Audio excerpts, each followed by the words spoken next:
Fui arrastado, tirado à força pelos seguranças. Pegaram no meu braço, me agrediram dentro ali do ginásio. Eu não sou responsável, eu não sou o tutor legal, eu não sou, ele tem pai e mãe. Pessoal, parece que o caso não tem mais fim. Mesmo depois do Conselho Tutelar ter proibido Miguel de aparecer em mídias sociais e também de fazer pregações, ele voltou. E o pior, ele voltou desmentindo aquilo que ele havia dito. Então vocês é que entenderam errado.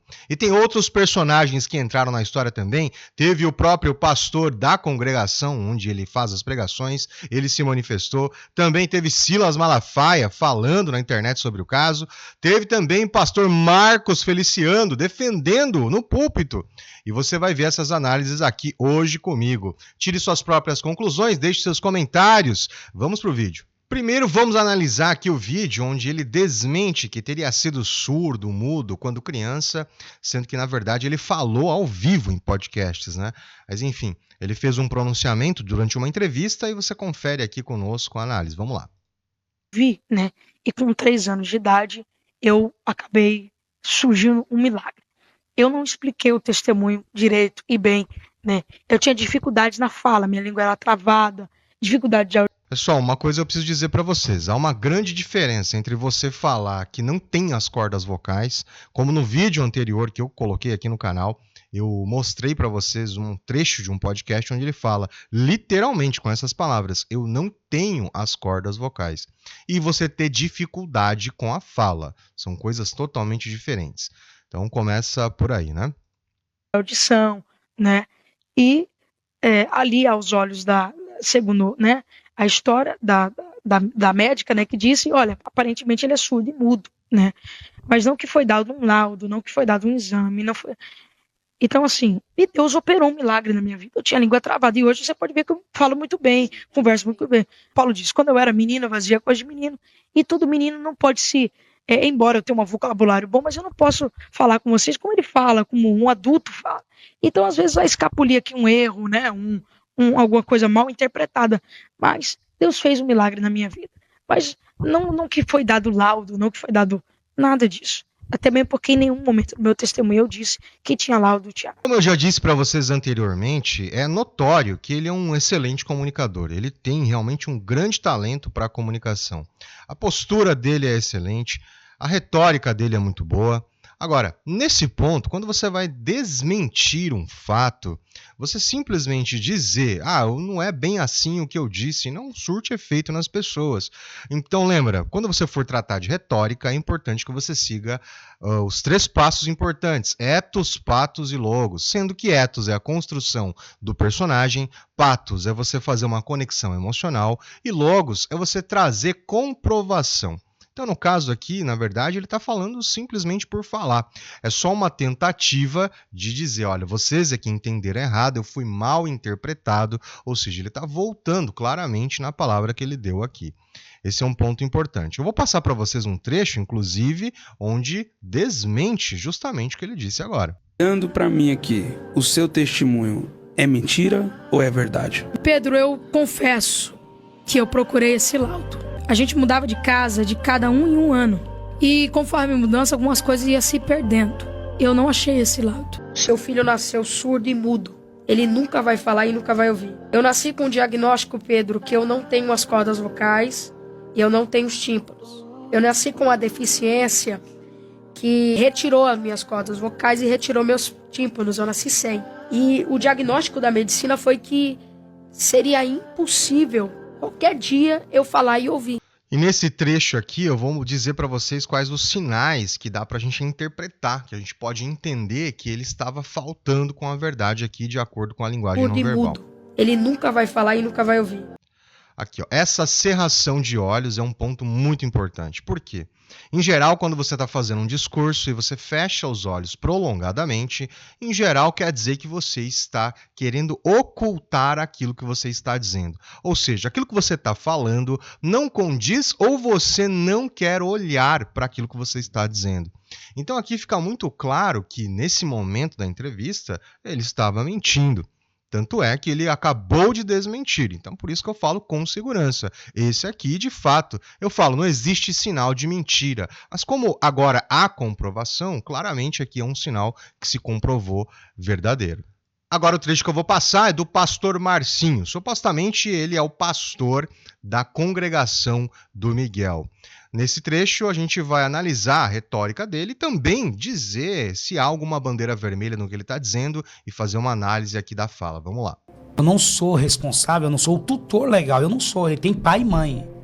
Quem responde por eles é o pai e a mãe. Eu sou o pai. Então vamos lá, a primeira coisa que a gente pode notar aqui são esses gestos, né, que a gente chama de gestos de facão, cortando, né, na verdade. Então é uma excitação, é uma forma de dizer eu estou incomodado, estou mais nervoso. Então são emoções ali que ele está dizendo nessa gesticulação, quando a gente faz esse corte aqui, é para cortar o assunto. Eu não quero mais falar sobre isso, mas ele está levemente incomodado aqui, me parece. Pastor dele, como de qualquer membro da igreja. Eu sou o pastor dele. Acatamos já antes, porque as pessoas chegou agora. O Miguel não prega por enquanto, não usa rede social por enquanto. O Miguel fica aqui para proteger o Miguel de todos os ataques. Outra coisa que as pessoas têm que entender, pastor, tudo bem. E o que o senhor me diz? Criança no altar, que até por quê? Então, essa falha aqui na retórica dele quer dizer uma insegurança na hora de passar essas informações. Ou não estava programado, ou ele simplesmente não 100% acredita naquilo que ele está falando. Então, perceba esse movimento importante aí. Nesse pequeno trecho não há muito que se analisar. O que eu posso perceber da comunicação do pastor Marcinho é que ele tem uma fala mansa e geralmente essa fala é atribuída ao arquétipo. Quando a gente fala arquétipo é como as outras pessoas enxergam você. Esse arquétipo a gente chama de o arquétipo do amante. O arquétipo do amante é aquele arquétipo persuasivo, aquele arquétipo que fala manso, fala devagar, fala de um jeito bem persuasivo. Então, na retórica dele, ele tem um personagem ali, e esse personagem me parece que está seguindo fielmente o arquétipo do amante que nós fazemos. Agora, me estranha um pouco ele se eximir da responsabilidade da mentoria e da responsabilidade da atividade do Miguel. Por que eu falo da atividade? Óbvio que ele não é o tutor legal. Existe pai, existe mãe, ok. Mas no que diz respeito ao que o Miguel está sendo atacado, ele tem total responsabilidade. Nesse ponto me estranha um pouco ele querer tirar o dele da reta nesse sentido. Então, é uma coisa a se pensar também. Agora, o trecho que nós vamos analisar ele participou de um evento que se chama Gideões, ou Gideões. E o que acontece é que ele disse que ele foi agredido nesse evento, foi impedido de participar e de forma bruta. Nesse mesmo evento, o pastor Marco Feliciano fez um pronunciamento no púlpito e ele defendeu Miguel Oliveira. Vamos analisar também. Fui arrastado, tirado à força pelos seguranças, pegaram no meu braço, me agrediram dentro ali do ginásio, me tiraram a todo custo, não estão querendo me deixar mais entrar. Começaram a empurrar pessoas que estavam querendo tirar foto comigo. Eu estou dizendo para vocês que eu não quero problema com ninguém. Eu quero tratar bem as pessoas como eu tratei. Mas eu fui agredido por seguranças aqui de dentro. Não quero ferir o escândalo, somos irmãos de Cristo pela obra missionária. Mas fui desrespeitado aqui, viu? Desrespeitado, agredido e eu não vou desrespeitar ninguém. Um trecho muito curto, mas me pareceu que essa retórica dele, esse momento da fala dele, me pareceu um tanto genuíno. Genuíno no sentido de que ele não apresenta ali nenhum sinal, nenhuma bandeira vermelha que a gente possa cravar. Olha, acho que ele estava inseguro, emocionalmente instável, ou estava mentindo, etc e tal. Não, eu acho que ele realmente achou que foi agredido. Eu não estou dizendo que ele foi, porque eu não estava lá, obviamente, não olhei, não vi nada a respeito, mas, de toda forma, ele acredita que foi desrespeitado realmente, né? Agora, o que chama muita atenção é a entonação da voz dele. Quando você fala assim, eu fui agredido à força, ou seja, essa entonação, essa ênfase que ele dá nas palavras é digna de aplausos. Ele realmente, como eu disse em outros vídeos, ele tem habilidades de comunicação que muitos adultos não têm. Agora, se é verdade ou não é, se ele foi agredido ou não, não dá para saber. Vamos agora ver o próximo vídeo. Agora, então, vamos analisar o pronunciamento do pastor Marco Feliciano, onde ele defende Miguel Oliveira, mas tem algumas coisas interessantes aqui no discurso dele que eu quero que você note. Então vamos analisar juntos aqui. À medida que for acontecendo, eu vou parando para você ter uma noção importante aqui de comunicação. Vamos lá. Então vamos defender a nossa turma, vamos defender a nossa fé. Você não vai encontrar na internet feiticeiro falando de feiticeiro. Você não vai encontrar na internet muçulmano falando de muçulmano. Você não vai encontrar na internet nem petista falando de petista. Mas você encontra na internet crente falando de crente. Você encontra... A primeira coisa que eu quero parar aqui e falar para vocês é que o argumento que ele está utilizando agora é o seguinte. O argumento é: então, nós que somos crentes, você precisa defender aquele que é crente. Mas aí é uma generalização, é um tipo de argumento que ele serve para talvez mexer com as massas. Mas se você for pensar friamente, mesmo as pessoas que estavam lá, depois elas vão parar e pensar, falar, peraí, será mesmo que eu não devo falar só porque é crente, mesmo que ele esteja fazendo alguma coisa errada? Então é um argumento que eu diria que ele usou aqui como, vamos lá, ele quis ser politicamente correto nesse caso aqui para agradar a multidão naquele momento. Mas não é um argumento que, na minha visão, se faça forte. Assembleiano falando de assembleiano, a internet acabou dando vez e voz para muita gente que não merecia ter. E isso tem destruído vidas. Ontem à noite, pastor Gilmar, era 11h30 da noite, bateram a porta do meu quarto no hotel. Eu achei que era o Roberto que ia me levar comida lá, né? Porque o Roberto sempre me leva comida esse horário. Quando eu abri, um menininho lá, desse tamanhozinho assim, olhos cheios de lágrima. Eu falei, eu acho que eu te conheço. Ele disse, sou eu, pastor. Eu falei, quem? Eu falei, eu não lembrava o nome dele direito. Ele falou assim, meu nome talvez você não vai lembrar, mas você vai lembrar The King, The Power dele.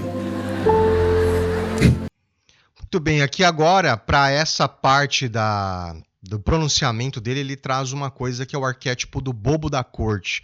Então, quando a gente faz uma oratória, uma retórica, quando a gente prepara um texto ou uma palestra, em geral a gente escolhe muito bem as palavras que vai utilizar para que alguns trechos, por exemplo, apresentem certo humor.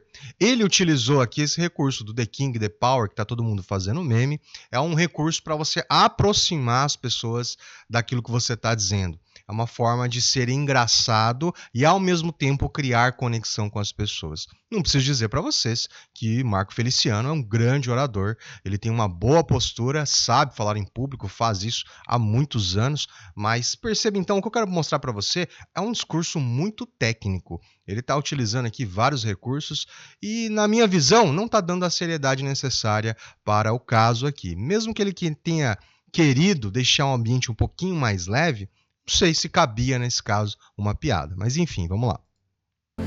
Era o jovem Miguel. E eu olhei para aquele menino na hora. Eu me vi com 15 anos de idade. Eu tenho um vídeo na internet eu pregando com 15 anos de idade. Talvez eu só sobrevivi até hoje porque naquela época não tinha mídia como temos agora. Porque se as pessoas fossem nos cultos que eu pregava e tirassem um recorte, iam ver eu falando coisas de menino, porque eu era só um menino. Se nós que somos mais velhos não tivermos paciência com esses que são meninos, quem vai ter? Quem vai ter? Tá, então nesse ponto aqui o argumento número 2 dele é o seguinte, o argumento é: quando eu era menino, eu também falava coisas de menino. Eu acho que aqui, nesse caso, pessoal, não sei se você concorda comigo, mas perde-se um pouco o ponto do problema central. O problema central não é propriamente Miguel Oliveira fazer pregações. Isso não é o problema. Eu conheço pessoas que, muito jovens, já adentram a esses ministérios e começam a falar da palavra. Agora, isso é uma coisa, estar pregando é uma coisa totalmente aceitável, acho que você concorda comigo. O que não é aceitável é o ar manipulador, é a enganação, é a mentira, é o fato de querer enganar as pessoas ou fazer-se passar por alguém que você não é. Esse é o ponto central da questão aqui e eu acho que o argumento do Marco Feliciano perde a força nesse caso aqui. Miguel é só um garoto de 15 anos. precisa de ajuda, precisa de oração, precisa de pessoas que não vivam para transformá-lo em negócio, porque é isso que fizeram com ele e estão fazendo ainda. Cada vez que colocam uma polêmica dele, as pessoas ganham monetariamente. Miguel é uma fábrica de lucros. Eu falei para ele: o pessoal dos Gideões não quer que você tenha destaque, exatamente para você não sofrer mais. Falei para ele sobre isso, né? Vocês não estão vendo ele aqui em cima, porque se estivesse aqui em cima ia todo mundo em cima dele, um monte de gente. Eu falei para ele: Miguel, existe 2 tipos de fama, a boa fama e a má fama. Ambas são fama, porque ele é uma criança. Todo mundo chega para tirar foto com ele, ele abre um sorriso, tira foto. Aí depois a pessoa que tirou foto com ele vai e posta. Olha só, nessa parte aqui, quando ele fala, olha, ele é só uma criança, precisa de oração, eu concordo com ele, em partes. Ele precisa, sim, de aconselhamento, precisa de oração, se você entender dessa forma. Agora, seja sincero, sincera comigo, e deixa aí no comentário. Quem com 15 anos não tem plena consciência daquilo que faz? Existem pessoas de 15 anos que já roubam, já matam, já assaltam. Existem pessoas de 15 anos que estão fazendo grandes descobertas científicas. 15 anos é uma idade onde o cérebro não está completamente formado, ou seja, está em formação. Parte da personalidade ainda vai ser agregada ao comportamento dessa pessoa, é verdade. Mas isso não faz com que ele seja inconsciente.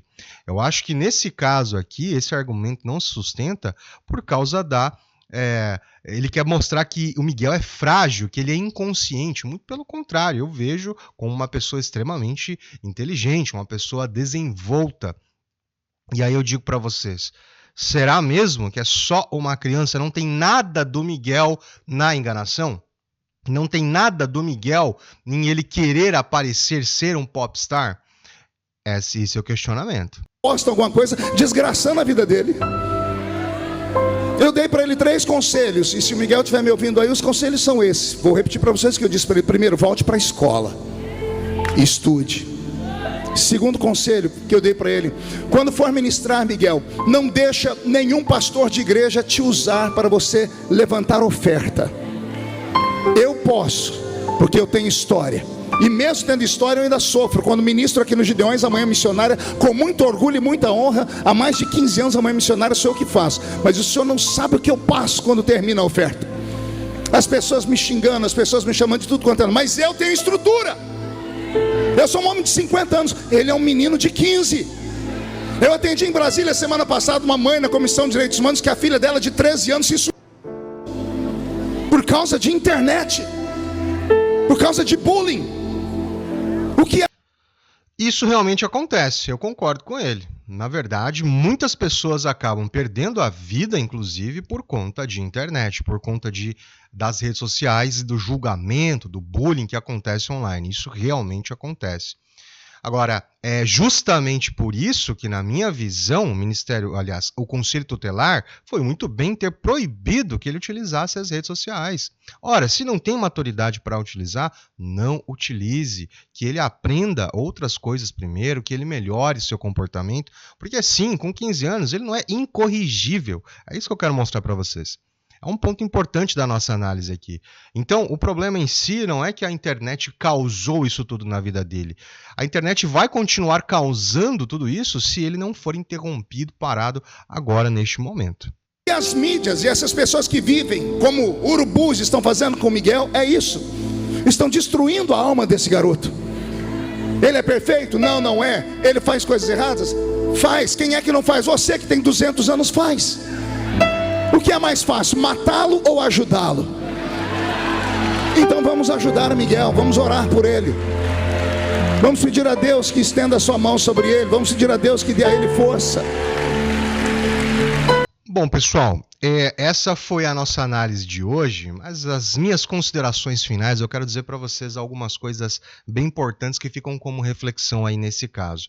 Eu acredito que ainda muita água vai rolar. Eu nem coloquei o pronunciamento do Silas Malafaia, porque ele foi extremamente técnico, bem politicamente correto também, o que costuma acontecer nesses casos. Verdade é que, se você pergunta, por exemplo, pela internet, eu fiz uma pesquisa aqui no meu canal, de quem você acha que é a culpa, é dos responsáveis, é da internet, é da sociedade? É difícil apontar um culpado em si. Mas alguns questionamentos precisam ser levantados. De fato, onde estão os responsáveis pela criação desse garoto é um ponto importante a se saber. Não houve pronunciamento do pai, não houve pronunciamento da mãe nesses casos.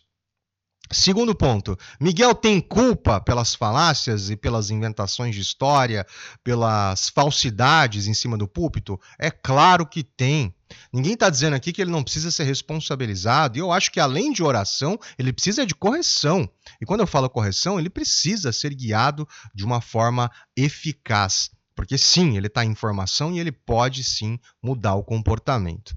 Agora, eximi-lo de qualquer culpa pelas afirmações, pelas mentiras que ele andou espalhando pela internet, você fala, imaturidade, pode ser imaturidade, mas mesmo que seja, por mais imatura que seja a sua atitude, ela tem consequências. Então não dá para tirar as consequências do menino e simplesmente achar que toda a culpa é do pastor da congregação, toda a culpa é dos pais. Não, Miguel também tem participação nisso e que ele assuma os erros e consiga se consertar. Agora, a omissão do pastor, nesse caso, me chamou muita atenção. Então, você simplesmente dizer, não, mas eu sou pastor e eu sou pastor como todos os outros, me soou bem superficial esse argumento. No caso de Marco Feliciano, aqui o pronunciamento que ele deu foi politicamente correto. Ele quis passar um pano, dizer, olha, eu fiz aqui o bonzinho, falei para ele se esconder, falei para ele procurar aí fazer pensar melhor na vida, se afastar das redes sociais. Agora, uma coisa que ele falou está muito correto. Ele não está na idade de ficar pedindo doações para a igreja, até porque, como eu disse para você, soa falso, não parece uma coisa genuína. Então, realmente, nesse caso, eu acredito que estão utilizando a popularidade dele para benefício, para ganho financeiro. Nesse ponto, eu concordo com o Marco Feliciano. Enfim, muita água vai rolar ainda. Eu gostaria que você deixasse aí o seu comentário, afinal de contas, de quem é a grande responsabilidade? Internet, sociedade, os responsáveis do Miguel ou ele mesmo? Fica aí um questionamento para você deixar para mim. E se você quer acompanhar sobre esse caso, eu tenho aqui uma playlist completa para você assistir. Veja lá, deixe sua opinião, te vejo no próximo vídeo. Meu nome é Newton, até a próxima. Tchau, gente.